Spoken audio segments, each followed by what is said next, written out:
I filled it in. No time for that doubt, they counted me out, I'm getting it in, yeah. No time for no loss, I'm paying the cost, I'm in it to win, yeah. Diffuse, mine, it can't be diffused. If you ain't thinking the same, then we playing by different rules. You can't see the vision, we living at different views. Until we complete the mission, keep getting up, never snooze. I walked the mile in my shoes, had the mind of a fool, chasing diamonds and jewels. Trust me, I was confused. Started minding my business and used my mind as a tool. Ended up finding my purpose and found the time to get to it. They told me I couldn't do it, they told me I couldn't make it. They sold it, could never break it. That's sadly mistaken. I need a piece of the pie, I want it so bad I can taste it. They told me like Toby, keep on running toes, they gon' take a few to lose. Built the win, applied myself, I filled it in. No time for that doubt, they counted me out, I'm getting it in, yeah. No time for no loss, I pay for the cost, I'm winning to win, yeah. Refuse to lose, I'm built to win. What up? What's going on, everybody? Welcome to Dave's Doghouse, episode 39. Can't wait to get started with everything that's going on today. Appreciate everybody for tuning in. If everyone, I hope everybody tuned into the last show, episode 38. And everyone who tuned into the R2L Show yesterday as well with me, Joe, and Tomo. Definitely a great show. We had a lot of fun in that show. I can't wait. I can't wait to talk about everything that's going to go on today. And I hope you guys are ready as well. Make sure you like, share, subscribe. I'm live right now on YouTube on the R2L page and on my personal YouTube page and on my Facebook. So if you are watching on either one of those, make sure you like, share, subscribe. I am on the verge of getting 100 subscribers. So whatever you can do to help me get to 100, I definitely appreciate it. It's going to be a really entertaining show today. I can't wait for you guys to see who I have to talk about today. I feel like some of these are good choices. Some may be controversial, but hey, that's what Dave's Doghouse is for. It's not here to be right at every moment, but to see what you guys think about it. And this is just what I enjoy to do. I enjoy talking about sports. And we always see like many highlights and lowlights. Sports Center has their top 10. I got Dave's Doghouse. So, I can't wait to see what you guys are going to think about what I have in store for you guys today.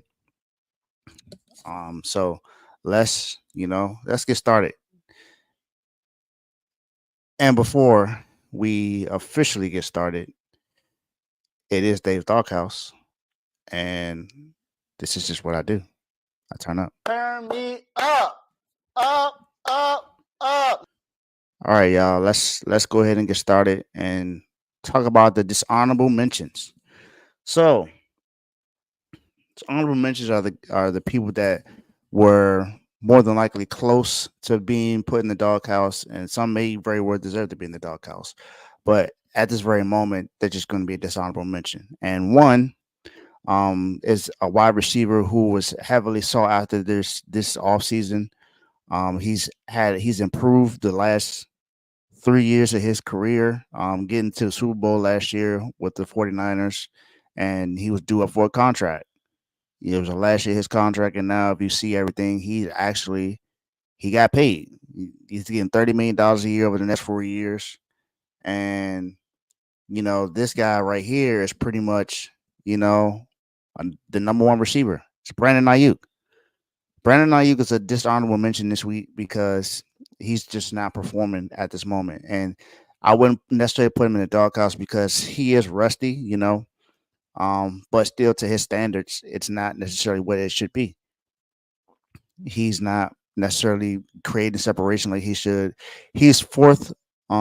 He has the fourth lowest separation in the league right now at 1.89 yards per separation, which is not good, and which is a part of the reason why the 49ers are dead last in the league in yards per separation for receivers. We know Deebo Samuel is injured right now. Ricky Pearsall is out as well. There's a lot of injuries on this team, but Brandon Ayuk is supposed to be the guy. He's the number one receiver, a guy I raved about all the time. I'm a huge Niners fan. I've been a Niners fan my entire life. And, this is the number one receiver we haven't necessarily had in a long time. I know we've had Deebo, but we haven't had a young guy come in and beat this guy. We've had guys like Brandon Lloyd, To Jerry Rice, of course. We've had guys here that were pretty good. Anquan Bolden even was here for a while, but we haven't had a guy like this in a while. And right now, he's just not looking good to begin the season. Now, this is because he wasn't necessarily there during the offseason. He wasn't practicing. He wasn't doing a lot of things, but he's not making an impact that we would expect him to. And right now, that's why I'm putting him as a dishonorable mention because I just expect him to do a little bit better. Like I said, he's not in the doghouse because of the situation of him not being there in the offseason, him wanting his contract. He didn't know if he wanted to go play for the Commanders or the Steelers, and then he ended up saying that he wanted to stay. Um, he said that that's where he wanted from the beginning, but he wanted to be paid, and he got paid. So now that you got your money, you got to pay up to your contract, my man. They're paying you for what they expect you to do in the future, and right now you're not doing what you're expected to do. So you're going to be just honorable mention for this week, and you get a doghouse cry.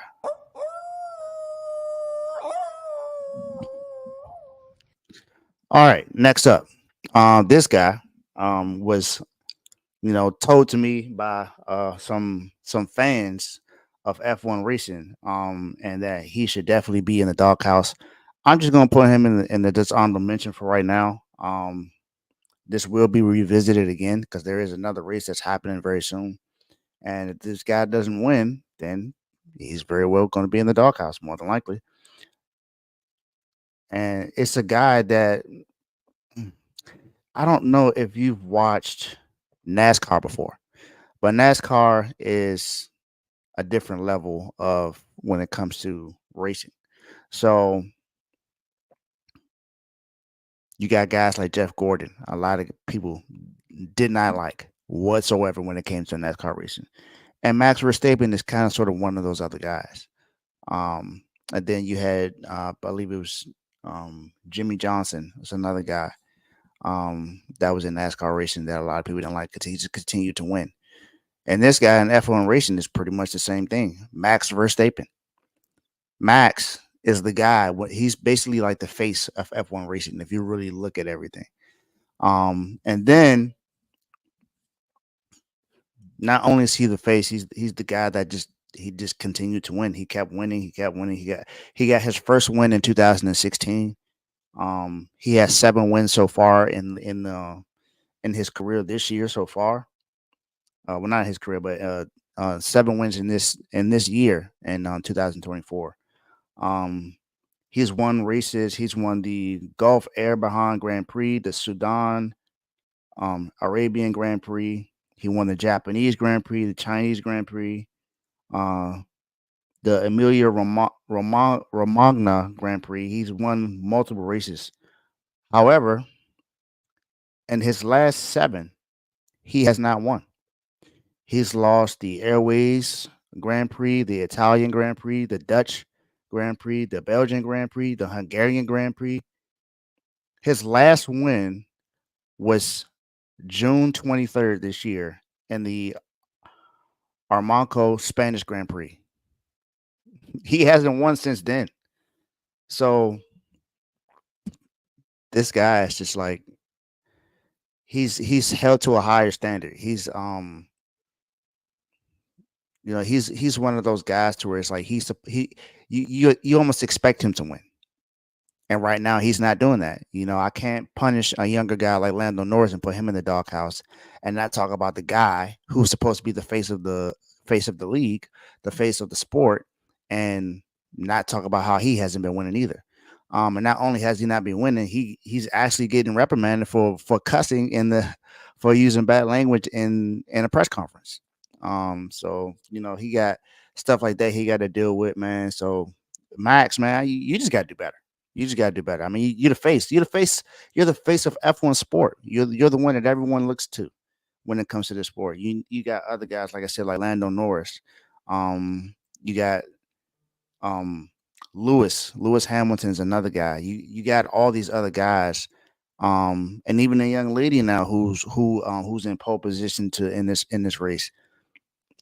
You got to win. You got to win. Lando Norris is right there, and he could easily win the whole thing as far as the F1 championship for this season, for this year, if he continues to catch up to you, because Lando Norris has been racing pretty well for McLaren, and you're just not doing good right now. So it's very possible that you might slip and not win at all this year, even though most people have expected you to. I can tell you right now, you're not very liked in the F1 chat that I have. So, um, but I haven't thought bad about you since then, and I'm very new to the sport, so it's something that's refreshing for me to be new to the sport and to be able to introduce you to other people who may not know about it. But Max is the guy. Max is the guy that everybody looks to, and Max right now, man, it just ain't looking too good for you. So Max, you're gonna get a doghouse crowd, man, because you are a dishonorable mention for this week.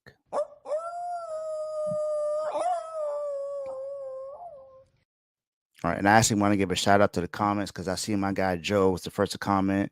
What's good, Dave? What up, Joe? And then my brother, of course, my big brother Tony, always supports me. Appreciate you, big bro, for tuning in.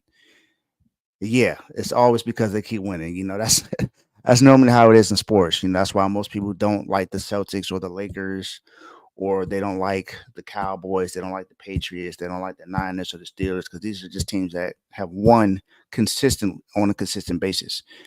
Whether it's now or in the past, it's why most teams don't like it. And then of course, wife is always supporting me, so appreciate you, baby, for always supporting me. But those are my dishonorable mentions for the week. Now we get to the doghouse. We get to see who will be getting served puppy chow until further notice. These guys or gals are normally put in here when they aren't playing up to standard or they do something that is not up to standard. This very first guy is someone that I've defended as being a top 5 wide receiver, top 10 wide receiver in the NFL. Had a great career at LSU. His guy Justin Jefferson is the highest paid wide receiver in the league right now, and this guy feels like he should be right up there with him. Now I don't think that he's not a great wide receiver. I still think he's a great wide receiver. More than likely the best wide receiver in that division. I know some people may be talking about George Pickens right now, but George Pickens hasn't done anything to say that he's the best wide receiver in that division right now. It's more than likely this guy, and that's Jamar Chase. Now, his numbers don't look absolutely bad. It does not. But when it comes to a guy who still has 2 years on his contract, who wants to get paid now, he wants to get paid just a penny over what Justin Jefferson is getting paid, even though he hasn't proven that he's a better wide receiver than Justin Jefferson. He wants to be paid. He's with an organization that has not necessarily paid wide receivers. They're not known for that. They're not known for paying their players, honestly. So that's no fault to him. But even with that, you got to come in and perform. Justin Jefferson has not performed at his level that he should have when it comes to the position that he's in as a wide receiver. His first game against the Patriots, even though he had 6 catches for 62 yards, that was because 3 of those catches came when someone else was checking him. When Christian Gonzalez was on him, he had 3 catches for 14 yards. That's it. He didn't have a touchdown or anything. He had a 28-yard catch, but that wasn't on Christian Gonzalez. That was when someone else was guarding him. When you are trying to get a contract saying that you're one of the best wide receivers in the league, and you are, don't get me wrong, you got to perform. And Christian Gonzalez came out there and tweeted that you were not going to get your contract on him, and he went out there and proved it. Then you got guys in the Kansas City Chiefs. It's a team that you guys are heavily beefing with. Let's just put it that it's a team that you guys just dislike. You both of your teams dislike each other. It's a rivalry. It's a well-known rivalry right now, and Joe Burrow has gotten the best of Patrick Mahomes, which is crazy. Um, it's not too many teams or players can say that they've gotten the best of Patrick Mahomes and Kansas City Chiefs, but Joe Burrow has done that. Um, but Jamar Chase, you only have 4 catches for 42 yards. That to me doesn't seem like it's something that screams that you should be getting paid more than Justin Jefferson. Now you should be highly paid. I definitely don't. I don't disagree with that at all. And then in that game, because you got tackled and you got tackled normally, there wasn't a face mask, it wasn't a hip drop, you didn't fall hard, you didn't get hurt. You ended up arguing with the ref after you just made a play, and then you got flagged for it. Jamar Chase, come on, man. I don't get why you did that. To me it just doesn't make any sense for you to have done what you did. You put your team at cost by putting your team in that bad position. And you're supposed to be one of the leaders of the team. Now, I'm not saying that you're a captain, but you're one of the leaders of the team. You're one of the guys that people look. You're one of the best players on the team. Some might say you're the best, but that's an argument with Joe Burrow. I'm not here to make that argument, but you're one of the guys with the Bengals, and one of the reasons why they reached the Super Bowl just a few years ago. It hasn't even been that long. But again, you're not playing up to the standard that you want to be paid for, and you cost that penalty was costly. That penalty was cost. It just it didn't. It was a bonehead move. I don't understand why you did that. And you got to think better. You got to think better when it comes to stuff like that, man. I just don't get why would you do something like that. So, you will be the first to get the call for this week. So, Jamar Chase, even though I believe you're one of the best receivers in the league, until you prove you play and you don't make any boneheaded decisions, you're in the doghouse. My guy, you in the doghouse. All right. All righty, righty, righty, righty, right. Now, this next guy, I don't really need to pull up any stats or anything when it comes to this guy right here, but um, you were considered a quarterback guru. This is your first head coaching job, and to me, it already seems like you're losing the locker room. We just had a show on Tuesday talking about the decision you made to bench your quarterback. So, absolutely, Dave Canales, you are going to be put in the doghouse. Now, are we saying that you made the wrong decision? It right now it looks like it's the wrong decision, or it could be the right decision in some eyes. For me, it's just it's not the choice you made, is how you made the choice you made and when you made the choice you made. So, you, like I said, you were considered a quarterback guru. You were considered to be the guy that helped fix Baker Mayfield, but you're no longer there, and Baker Mayfield is still playing at a good level right now. It's only 2 games into the season, but right now he still looks very good. So, are you really the quarterback whisperer, or did you just get somebody who got healthy and played back to his standard when he was the rookie of the year when he was with the Browns? Now, this one, the reason why you're here is because just the day before, you said that you believe in Bryce Young and you're not benching him. You're not going to make another move. You said that you weren't going to move forward when it comes to this decision, but instead, you did it anyway. That to me is what kind of makes me think a little bit when it comes to your decision making as a head coach. Now, this, like I said, this could very well work out for you, and Andy Dalton can come in and win some games for you. But honestly, I wasn't expecting much from this team anyway, no matter who you had at quarterback. For one, you don't necessarily have the best weapons when it comes to helping out your quarterback, who was Bryce Young. You do have Adam Thielen there. Not saying that he's not good, but he's not the best. You got Xavier Leggett there. Now he has didn't get a target last week, so that doesn't necessarily look good for Bryce Young, of course. And Bryce Young has not played well. I'll be honest about it. So I'm not saying that you didn't make the right decision. It's to me, it's just how you handled it. Bryce Young right now has a 55.4% completion percentage. Only thrown for 245 yards so far, and he has 0 touchdowns and 3 interceptions. So I get the point of making a move, but this is just your first coaching job. You haven't necessarily given him an opportunity to improve. It's only been 2 games. It's very early in the season, and like I said, you said that you weren't going to do this to him. And honestly, he improved from week 1 to week 2. If you look at everything else, so in week 1, completion percentage was absolutely terrible. 43.3% completion percentage is putrid. He threw for 161 yards, but he had 0 touchdowns and 2 picks. Not good. And he had a passer rating of 32.8. It's not ideal whatsoever.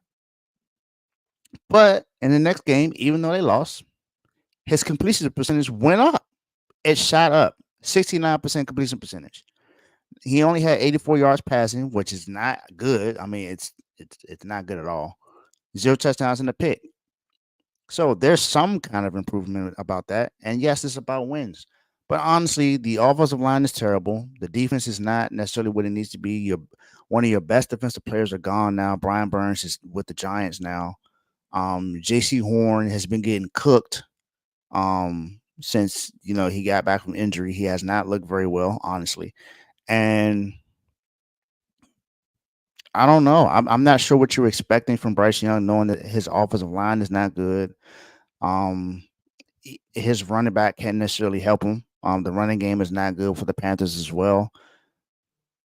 Whether it's Chuba Hubbard or anyone else, the running game is just not what it needs to be. The offensive line does not look good, and to me, it just feels like it's a little too soon to take him out.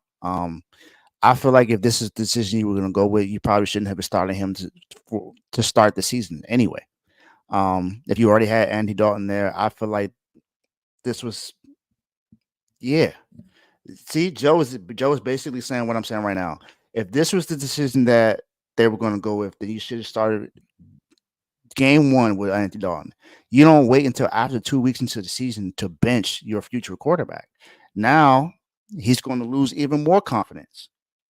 He's going to lose a lot more confidence in this now, and it messes up the locker room because the locker room believes that he's the best chance to help them win. They don't believe that Andy Dalton is. They believe it's Bryce Young.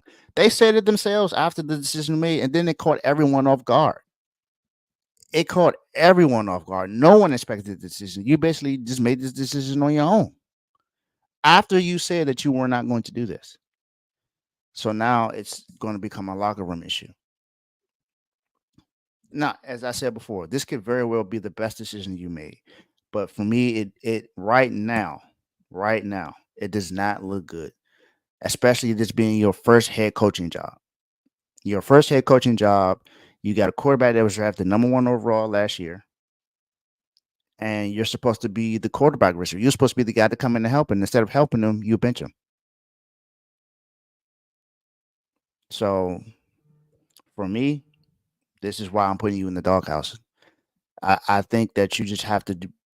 If this was the decision you were going to make, you should have done this for week 1.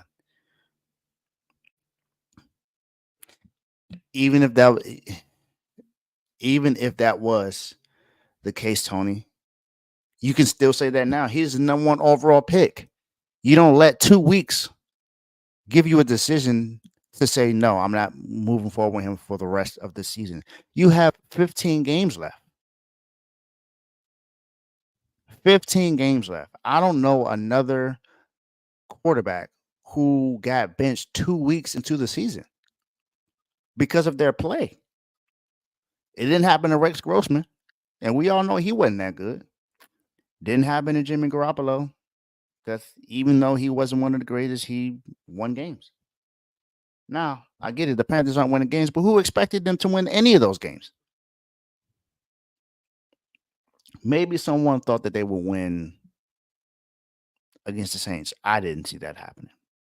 I didn't see them winning either one of those two games. So I think that it just makes more sense for people to be to give him another after 5 games. All right, I can see it.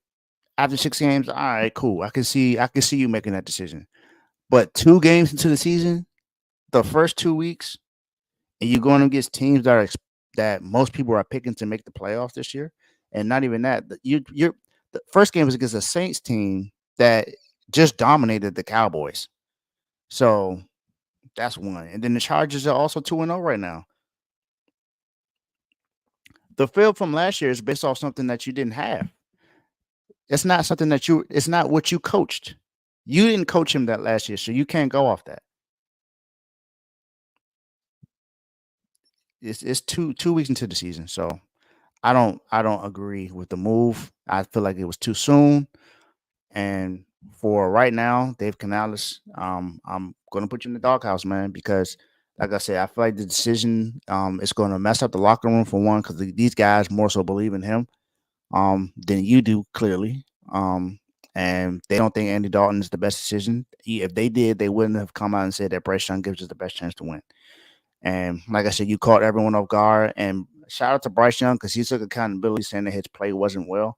And I get it. I mean, no one is saying that Bryce Young has played great, but you don't do this 2 weeks into the season. If you were going to bring in Andy Dalton to be the starting quarterback, you should have done it week one. You shouldn't have waited until after 2 games to say, all right, now I'm going to bench you. Like you said, he's the number one overall pick. You give him chances. You don't give him 2 weeks. When you are just now coaching him, you can't judge him off of something when you didn't coach him. Now, if you were his head coach last year and then going into the season, all right, you got something else. But this is your very first head coaching job, your first two head coaching games, and it just hasn't looked good for the team overall. So, Dave Canales, you in the doghouse. My guy, you in the doghouse.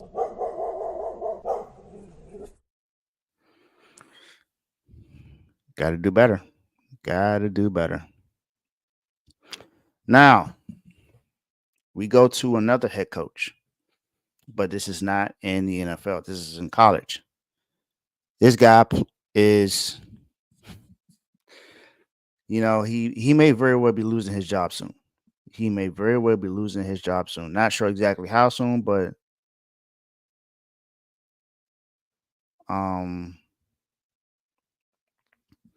yeah, I'm not sure what this guy is going to continue to do for his career, but it looks like it may be ending soon where he is now.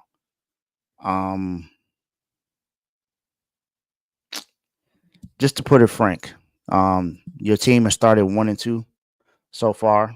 Had a huge loss against Miami in week 1 at home. And yeah, man, Billy Napier. Billy Napier is the head coach for the Florida Gators.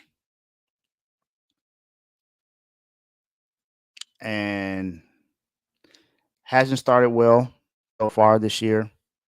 1-2. 1-2 this season. Not looking good. Blown out at home in the swamp week 1, 41-17. And then losing again last week, 33-20 to Texas A&M. Feels like that's a nail in the coffin. Feels like that's them saying that it's definitely over for you.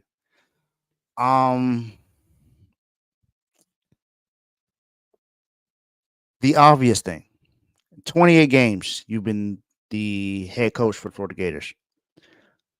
You have a record of 12-16. That's a 42.8 winning percentage. Not good at all. And a little over 2 full seasons. It's the worst by a full-time head coach since Raymond Wolf's 35.9 winning percentage from 1946 to 1949. So it's the worst winning percentage since 1949. That is terrible. His 12 wins and 28 games are the least amount of wins and the shortest tenure by a full-time head coach since James Van Fleet from 1923 to 1924. Billy Napier is not doing well for Florida. Florida looks absolutely terrible. They look like they're going to have another bad season, pretty much. And he doesn't know what to do at quarterback. He doesn't make all of the right decisions when it comes to the quarterback position. He continues to start Graham Hurst, even though Graham Hurst is not the best quarterback. The best quarterback is the guy that helped them win their first game of the season, which is the only game they've won so far. Why not continue to let him play? He's the guy that came in. The offense looked a lot more dynamic. Everybody was flying around a lot more. It looked more like Florida Gators football.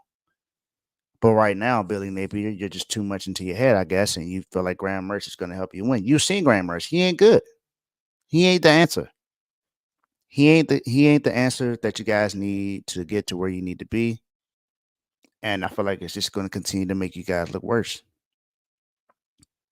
So until you improve that, the Florida Gators are just going to be bad. So as much as I don't like the Florida Gators, this is just me being honest that the Florida you got to do better.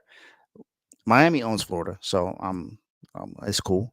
I appreciate you allowing Miami to continue to own Florida, as we did you guys in week 1. And it looks like you're gonna lose your job.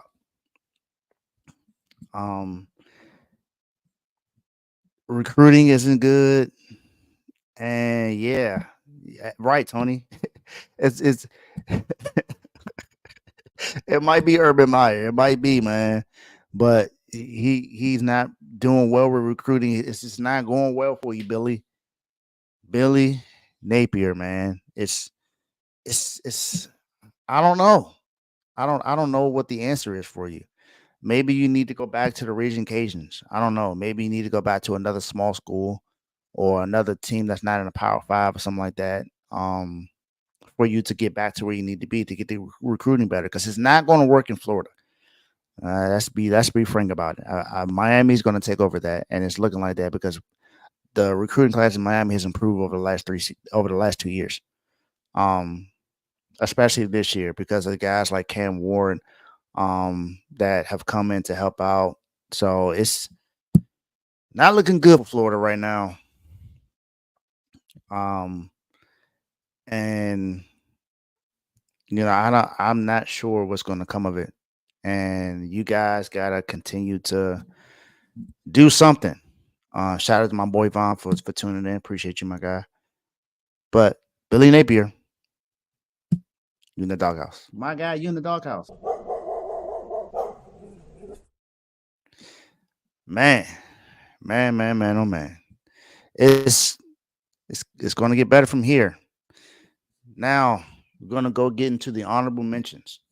Honorable mentions are the guys or guys or girls that could have easily been put as dogs. But I'm only putting them as honorable mentions right now because, both of the teams are 1-1. And, even though one person won the last game, the other guy didn't, but he wasn't necessarily the reason. He was the reason why the defense was actually pretty good. And even though he's my favorite player on my team, I have to put him as honorable mention because we ended up losing that game. It's Fred Warner. Fred Warner, man. He's been having an outstanding start so far. And it's not even with the total tackles because he only has 16 total tackles so far in the NFL season right now. He had 9 last week and he had 7 in the first game. So it's not like he has a lot of tackles. He also had a tackle for a loss and a sack in the last game. So he's very much impacting the game on when he needs to. And also,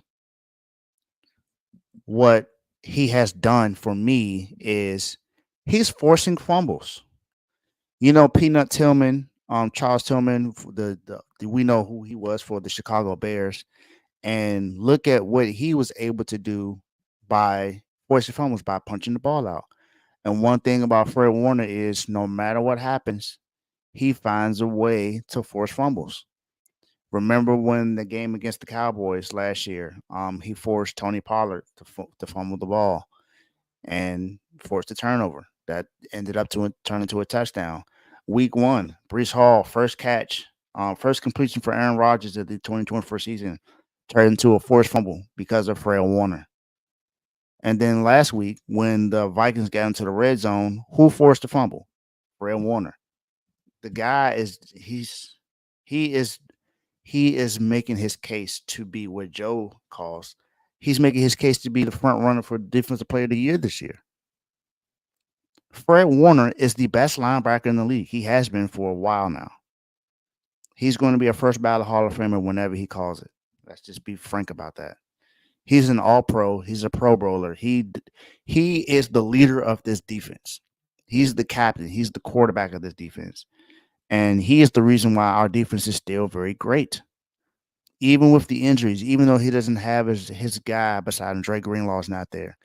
Even though we've had multiple defensive players leave this team. Aziz Al-Shaair is gone. Jimmy Ward is no longer with this team. He has been for a little while now. DeForest Buckner is with the Colts. Eric Armstead is with the Jaguars now.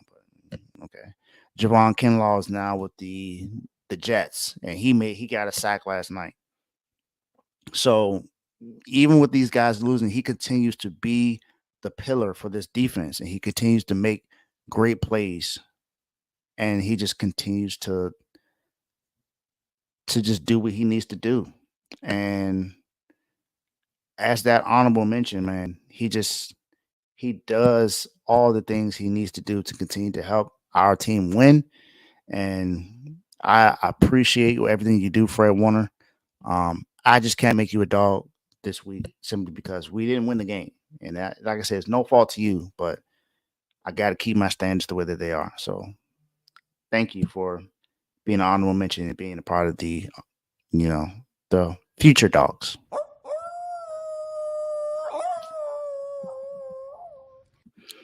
My very next one, Joe, I hope you're watching, or any Commanders fan. I hope you're watching right now. Because my honorable mention is a guy who was the rookie of the week last week for the NFC. It's your guy, Joe. Jaden Daniels. Jaden Daniels is my other honorable mention for this week. Now, he hasn't played spectacular. Let's put it frankly. He hasn't been like great, but he hasn't been bad whatsoever. There's nothing that I've seen to say that he can't throw. There's nothing that says that he can't make decisions. I feel like his decision making is actually pretty good for doing what he needs to do. And he led the Commanders to their first win the other day. Now, not saying that, he made the biggest rookie impact. I know Joe's probably laughing when he hears that, but Jaden Daniels, let's just be frank, man. Right now, he's doing what he needs to do to help this Commanders team, who's in a rebuild mode. They don't necessarily. They made a lot of. They did a lot of things that, they made a lot of movements in this offseason. Went in, did their best to retool this offensive line.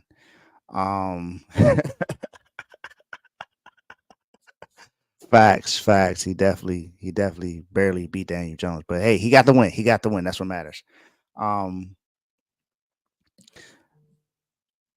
Jaden Daniels, man, he's had a pretty good start to his career. Now he did lose the first game, 37-20 to the Buccaneers. And that wasn't his fault. That defense gave up 37 points. So it's not much you can do if your first game your defense gives up 37 points. It ain't gonna work out for you really if that's what's happening to you. But in the first game, he threw for 226 yards, and he ran for no, I'm sorry, that was the last game. First game he threw the ball for 184 yards. He had a QBR of 48, but his passer rate was 93, which ain't too bad. QBR wasn't too good, but it's fine. He only threw the ball 24 times. Um, and he got sacked twice for 23 yards, only 7.7 yards per pass. But he ran 16 times for 80 yards and 2 touchdowns. So he was able to get into the end zone in his first game of his career. And he doesn't necessarily have all the weapons in the world. He has, Austin Eckler, who's been known to be a good running back out of the backfield that can catch. Zach Ertz, who's he's a pro, but is that the what you really need for an up and coming guy? I feel like you need to improve your wide receiver room, and your weaponry as far as what he's able to target. Because you gave Jahan Dotson, you traded him to the Eagles, and you don't necessarily have a number 2 wide receiver. You have Terry McLaurin, and we all know what Scary Terry can be. We all know how good Scary Terry is, but you don't have everything else around him. And with a new head coach, new system, it's a lot of stuff that's going to be different this year. And like you said, you guys aren't expecting a lot. Well, you aren't expecting a lot. I can't say the same for your other 2 guys. Your other 2 guys got you guys going to the playoffs, so that's a little different. But you aren't expecting much. You're expecting this to really be a rebuild year. You went and got a defensive leader, who's been a pro, as at linebacker right now. So you got him back there. You still got Jared Allen. Jonathan Allen. You still got some guys here that can make some things shake for you guys. But then your cornerback room may need to improve. You got St. Juice back there, and the other guy you drafted from Michigan. But are they really locked down corners? It doesn't look like that way right now, because you definitely got scored on. In these first 2 weeks, Malik Neighbors had his best game as a rookie just last week. We saw what Mike Evans and Chris Godwin did to you guys. So your defense is still very, very, very questionable. But Jaden Daniels hasn't been the issue when it comes to Washington playing right now. So he will be, he is my other guy that I put as an honorable mention. There are other people that I wanted to talk about, but I wanted to make sure I talked about Jaden Daniels. So everyone else will get another chance next week when I do the show. So Jaden Daniels, you are already my other honorable mention.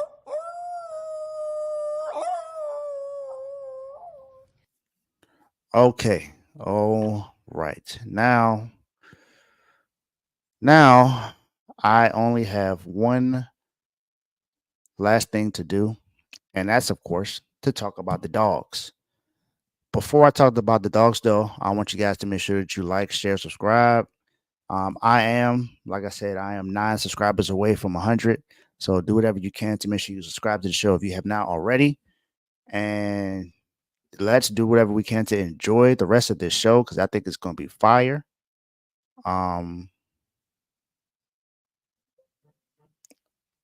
I can't wait to get the rest of this stuff and talk about everything that's going to happen, man. So let's go ahead and get started with the dogs for this week, because I feel like all these guys and the main one deserves to be part of the dogs. And you've seen some of these people before, some you may have not. But let's get started. First, Big Dog. He's a part of a famous family, especially in football.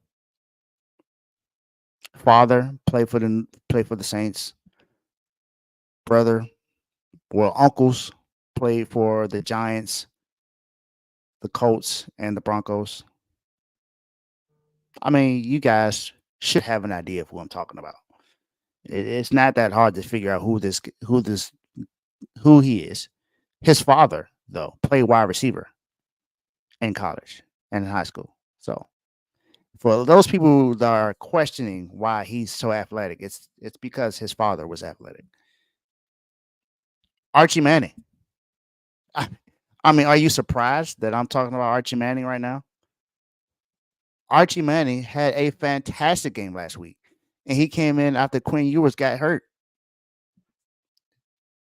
He also played well the week prior in mop-up duty. So I had to talk about him now. Archie Manning balled out for Texas, man. He did a fantastic job doing what he needed to do to help this team win.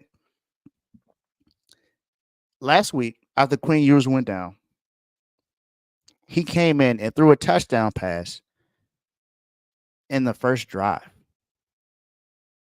I didn't even think it took a couple of plays. It was probably the third play of the game. He threw a touchdown pass after Quinn Ewers went down. Ridiculous. Then he ran for a 67-yard touchdown. And this is where people started to question. We didn't know that Manning could be this athletic. Well, his father was a runner, Well, Arch Manning, his grandfather was the guy that, he was a runner. He was more athletic than Peyton and Eli. Peyton and Eli were not athletic whatsoever. But Cooper Manning was. Cooper Manning played wide receiver. That's why Archie Manning is as good as he is, because he can play quarterback. He has the mental fortitude to do so. And he has the athleticism to be dynamic on the ground as a quarterback. Archie Manning had a fantastic game last week. 9 of 12, 223 yards, threw for 4 touchdowns and a QBR of 99.9. Archie Manning strictly balled out last week. And it was against UTSA, so it was a team that they were expected to beat. But my goodness, he looked fantastic. And this is the number 2 team in the country. For all I know, they may deserve to be number 1 in the country. I have someone that's going to vehemently disagree with that because he's a Georgia fan. But Texas has looked great so far this year. They completely dominated Michigan, who were the national champs last year. But of course, they don't have all the pieces there. JJ McCarthy is now in the NFL. Blake Coombs is the backup running back for the Saints. Wide receivers are gone. They got some, Mike Sandstrom is with the Commanders. So yeah, I know they're number 1. What I'm saying is, I have a Georgia fan that doesn't think they deserve to be number 1. He believes that Georgia deserves to be number 1. Y'all know who I'm talking about. So, yeah. But this has been Archie Manning. I feel like is going to be. Yeah, I don't know if you heard me, Teddy, but I said Blake Combs with the Rams. Yeah, he's the backup running back for the Rams. It's crazy how good Archie Manning is. And, I honestly thought that he may think about transferring because of how good he is. And maybe he didn't want to wait the year, sitting behind Quinn Ewers, because if you look at the transfer portal, that's normally what happens these days. So, and look, I told y'all, I thought I was playing. I told y'all. He said October 19th, we'll show you. I can't wait till October 19th. I think that's going to be a great time. I think that's going to be a great game to watch. I really believe so. But yeah, I can't wait to see what happens with that. So it's going to be crazy to see. I can't wait to see that game. But Archie Manning, dude, you play lights out. You play lights out. You played a great game, and you deserve all the praise for that. So welcome to the Dogs.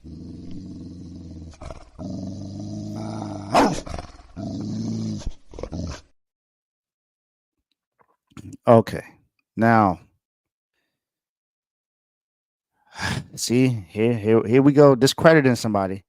Here we go discrediting somebody. Yeah, he did against a very mediocre team, but he still played fantastic. And come on now, yeah, Archie did. He looked great. So we'll see what he does more, but still, you got to praise him for what he's done. Um, this next guy, um, I don't think anyone was expecting him to play this well, this soon, especially coming off of back to back injuries. Um, when he was with his time in Baltimore, and man, he's helped me on my fantasy team, of course. So I definitely didn't mind talking about him either. J.K. Dobbins. J.K. Dobbins, running back for the Los Angeles Chargers. I was about to say San Diego, sorry, but Los Angeles Chargers has had a very good start to this season with the Chargers. First game against the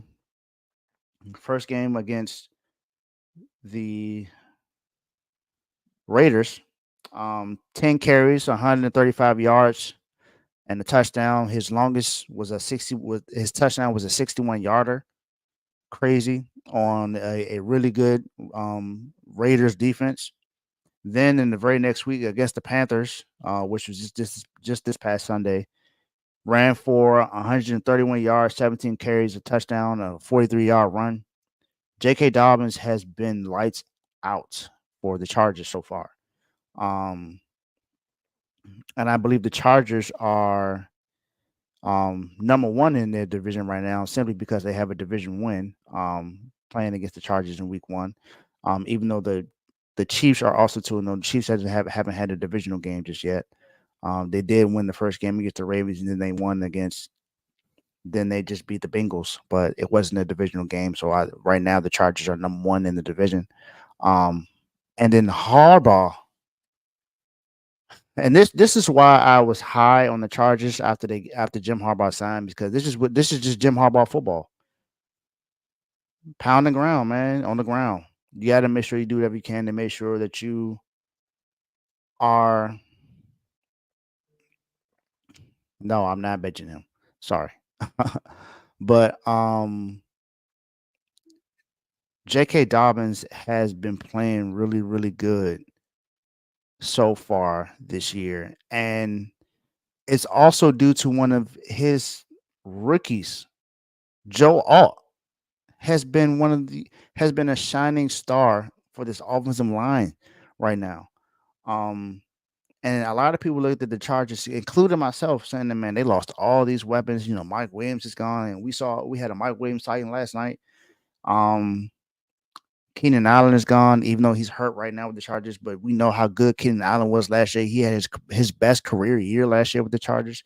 He's gone. Austin Eckler's gone, but I don't think anyone really missed that one for real, because he didn't look good, honestly. But they still have Justin Herbert. And then you look at the guys they kept. They kept Quentin Johnston, who had an okay game last week, 3 catches for 38 yards. Then you had Ladd McConkey, who got drafted out of Georgia, who had a touchdown in that game, 5 catches for 39 yards and a touchdown. He had 7 targets in that game. You got Joshua Palmer, who was another guy in that game. Hayden Hurst. You got some okay weapons for this team. I think Ladd may come out and be the number one guy, because we don't necessarily know what Quentin Johnson is going to improve to be, honestly. So look out for Ladd McConkey. So J.K. Dobbins is balling right now. And for me, he's the MVP for the Chargers right now.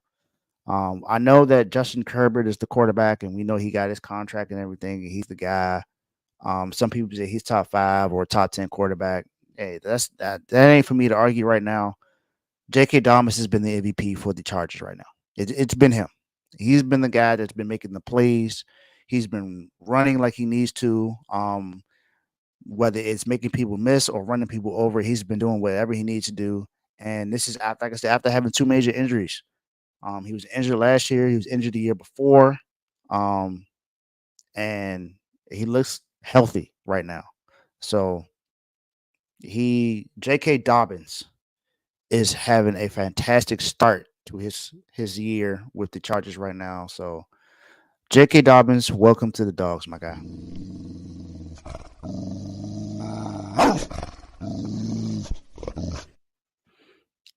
Next up, this baseball team is one of just few that have now clinched a spot in the playoffs, and I'm simply putting them there for this reason because they were the very first. It's the Milwaukee Brewers.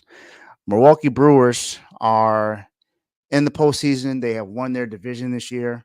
The Brewers are doing all of the right things to do what they need to do. Um, and yeah, it's just I don't know. The Brewers are one of the few teams that definitely are going to be fighting to make sure um that they help their teams um get to the postseason. Lost their head coach, and now look at where they are. There's a lot of things that could have gone wrong for this team. Traded their ace, and man, the Brewers to me are one of the most unprecedented teams to be in this position. Um, and look, Teddy's telling all you guys, Teddy, why are you reading my notes, man? Sheesh, reading my notes. Lost their head coach, like I said, traded their ace. Best player went down with an injury, and the Brewers are one of four teams to clinch their spot in the playoffs. The Yankees just clinched their spot as well. The Dodgers clinched their spot. After winning their division, they're now going to the playoffs. Like I said, there are a few teams that have made these decisions to put themselves in position to be where they are now. And let me get that list for all the teams that are in the postseason. So you got the Brewers, the Yankees, the Guardians, and the Dodgers are all teams that clinched their divisions and clinched the postseason spot. So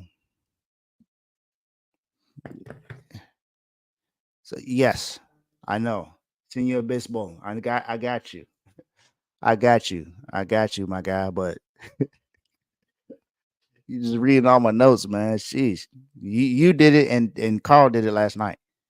Shoot. But man, the Brewers are a fantastic story because of everything that they've lost, and watch out for the Brewers. I understand that people are looking at the Astros and the Yankees and the Dodgers. Look out for the Brewers. The Brewers may be a team to surprise people this postseason, knowing that they're in. So, shout out to the Milwaukee Brewers. Welcome to the Dogs.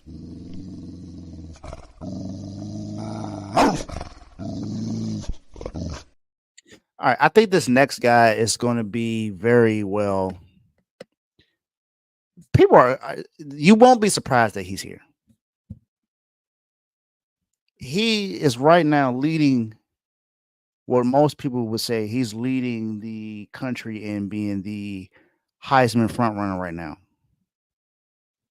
And even though he plays for a team that's not ranked, he has been playing crazy in every game this year.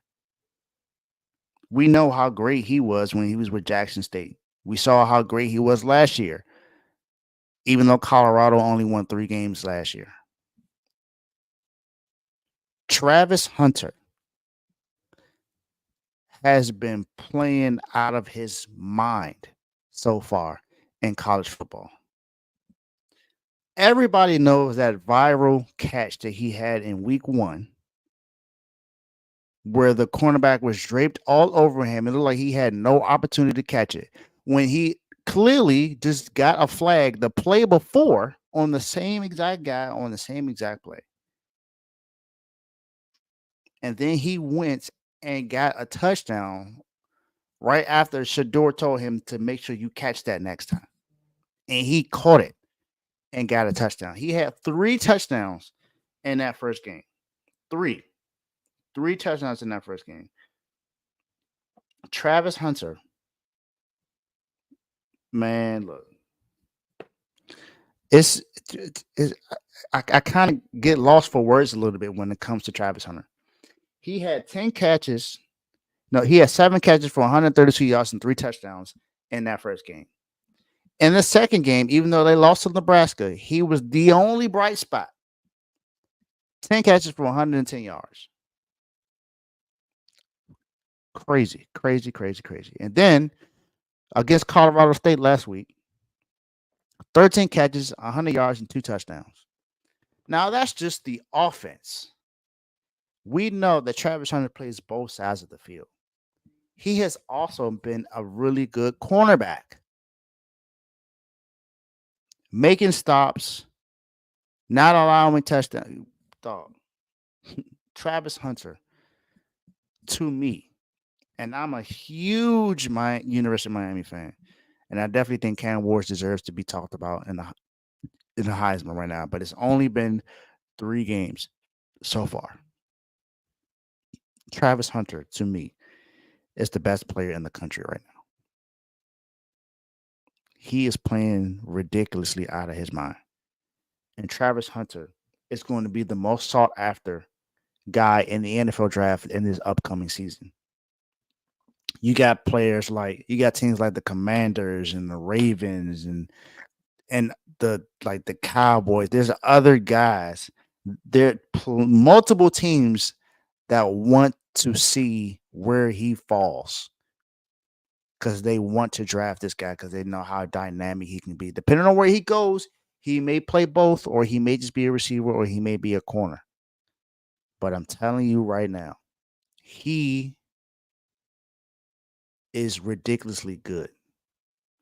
See, look. We got somebody that wants him to play in New England. And look, I would love for him to fall to San Francisco, but I don't see it happening.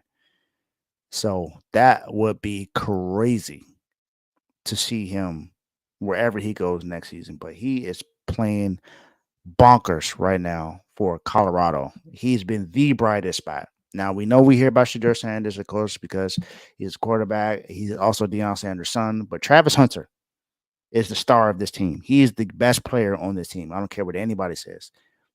Travis Hunter is the guy. He for sure should be leading in the Heisman voting if it started right now. He should be the guy that everyone's looking at as the Heisman for this year because he's on a trajectory to have a fantastic year on both sides of the football. Travis Hunter is a dog.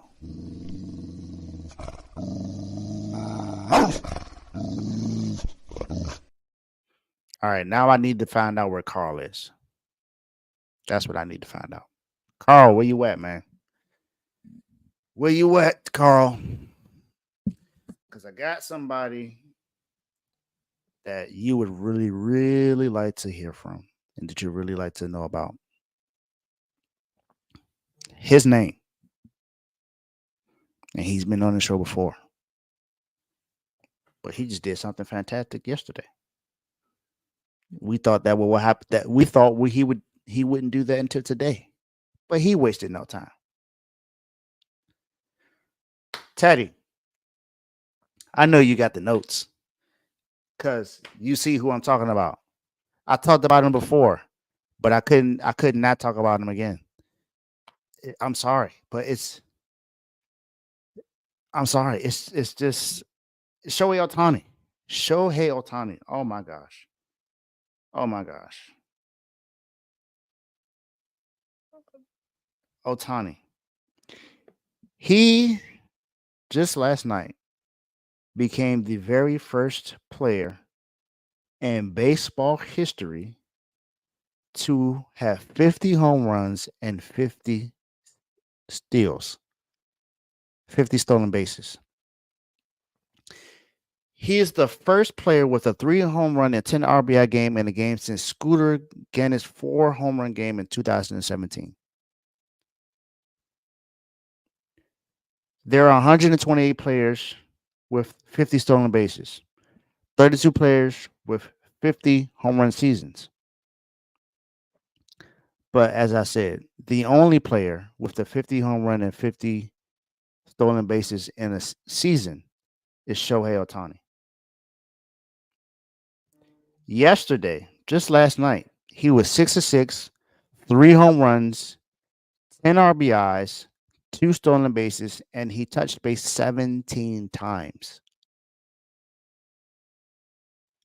This is on top of achieving a 50-50 season, the first that baseball has ever seen. Ever.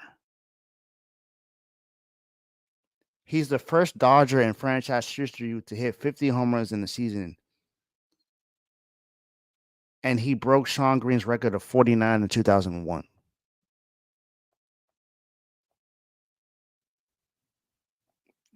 Otani is just freaking amazing. He had one of the most unprecedented games I've ever seen in my life in baseball. And being a baseball fan, you've seen a lot of stuff. You've seen what happened with you you seen A-Rod, you seen Barry Bonds, you know, people talk about Beirut, people talk about Roger Clemens, people talk about Derek Jeter. There are a lot of guys you can talk about when it comes to baseball, but this has been, to me, the most fantastic season I've ever witnessed that I can remember. And this is a guy who just had Tommy John surgery last year. This is why he's not pitching. And I still think that it would be a great idea for the Dodgers to put him in a relief position as a pitcher, because it would reduce his injuries a lot, because you're not expecting him to pitch all the time, and then you're not expecting him to pitch a full game, just a couple of innings. And it would be, and the thing is, he's not your only relief pitcher, so you wouldn't have him in all the time either. So it would be awesome to see if they make that switch for him. They're saying that he may pitch in the postseason. I don't know, but he is now in the postseason for the first time in his career. First time he's ever been able to see what postseason baseball is like in the majors. I know he's been in the World Baseball Classic, so he knows what that's like because they won it all. But man, Shohei Ohtani, I see why they call him Gotani. Some people say he's overhyped, and I get it. When it comes to him saying that he's the greatest of all time, I do believe there's definitely some overhype there. But let's just be frank about it. He is a fantastic player and a really, really great player right now. We would love to see him be able to play defense right now, but we know it's because he's injured. And honestly, when he was in the outfield, he wasn't that good of a defender in the outfield. So I think it's better off that he's pitching. But nonetheless, Shohei Ohtani, you are again a dog.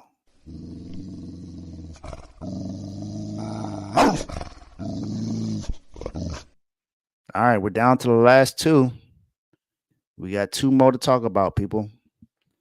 And one guy, I almost never have talked about this guy or anyone on this team in a good manner because we haven't necessarily had the reason to.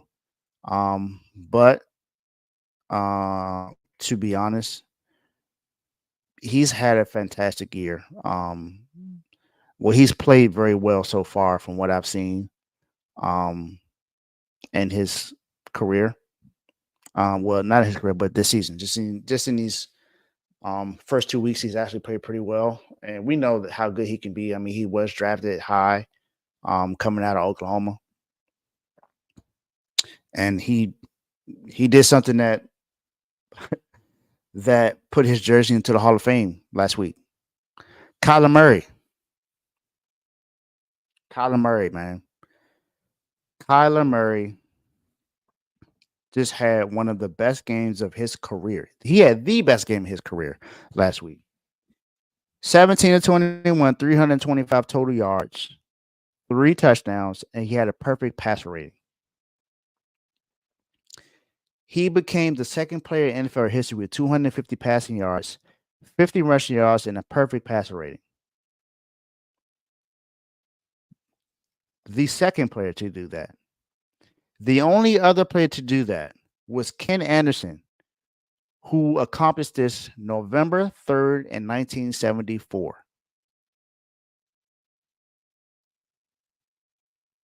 Do y'all understand how long ago that was?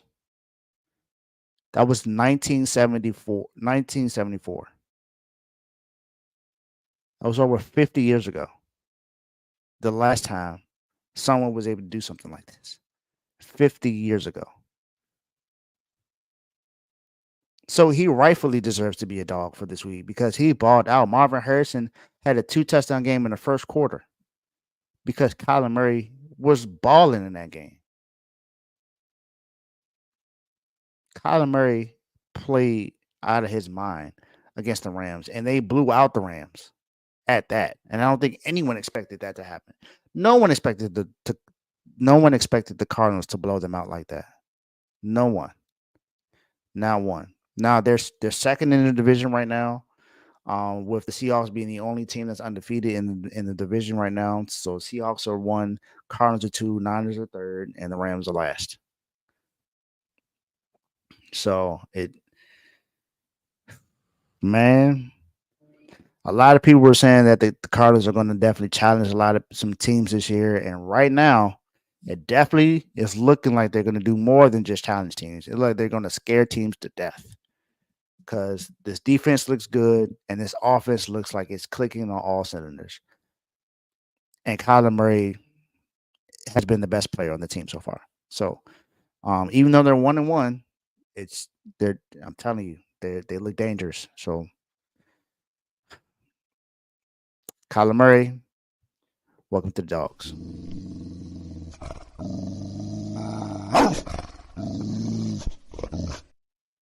And it's been kind of a trend that most of these people on here are making, are having fantastic seasons or record breakers. And I can't do it without this young lady who more than likely is going to win the MVP for the WNBA this year. And that's Asia Wilson. As my guy Bam Adebayo says, I hope everyone has 1,000 reasons to smile. If you know, you know. Asia Wilson just became the first player in WNBA history to score 1,000 points in one season. She is without a doubt the unanimous decision for MVP this year. I don't think anyone else has a serious argument to win it over her.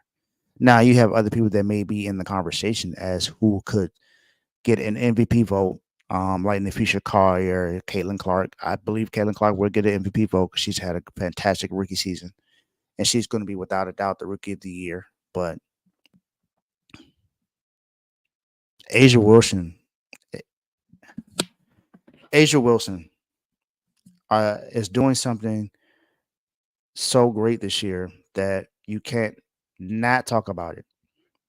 She has the most rebounds in a season in WNBA history as well. So she also has that. Most points in a single season. She leads the league in blocks this year, rebounds, defensive win shares, and she's 3rd in steals. I don't care what you say. You can have your argument for whoever you want. Asia Wilson's the MVP. I think that should be unanimous. I don't think anyone deserves an MVP vote. I think she should get all of the votes, honestly. I know like I said, I know some people gonna say something about Nafisha Collier, but she was injured most of the year. And then some people gonna say that about Caitlin Clark. Caitlin Clark. She had a great rookie year. And she's gonna be rookie of the year. But MVP, all MVP votes need to go to Asia Wilson. This team is looking to three-peat.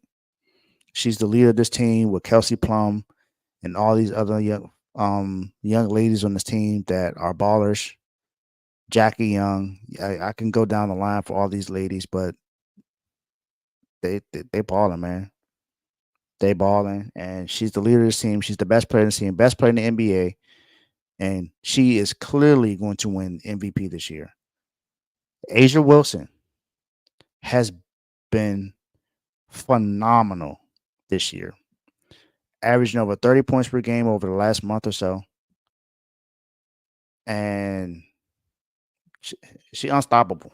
I don't know what you're going to do. I don't know what teams are going to try to do to try to stop the Aces right now, but it looks like they're on the verge of winning another championship this year. Now you got the Lynx who's going to challenge them as well. The Seattle Storm can challenge them. The Connecticut Sun can challenge them. We got some teams that can challenge them this season, but the Aces are looking dangerous at the right time. So, Asia Wilson, you are the big dog of the week. So, welcome to the dogs, Asia Wilson.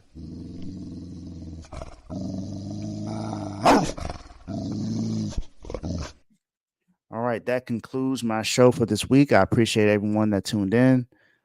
This was by far one of my most entertaining, my fun episodes. So, as I said, I'm 9 subscribers away from 100. So, do whatever you can to make sure you help me get to 100 subscribers. I appreciate everyone for watching. Teddy, Vaughn, my brother Tony, Wifey and Joe. I appreciate all y'all for tuning in. This has been a very great show, and make sure you tune into the R2L Show later today at 7 p.m. You guys enjoy, and until next time, y'all make sure y'all enjoy yourselves. Do what makes you happy, and follow what you need to follow. Peace.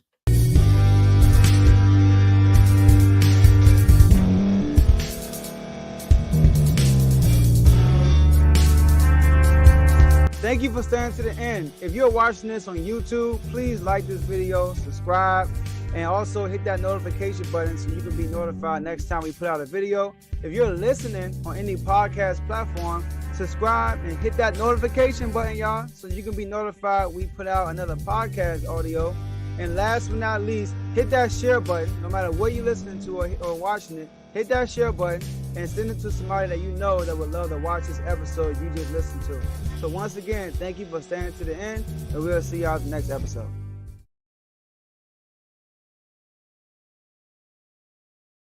My guy, you in the doghouse.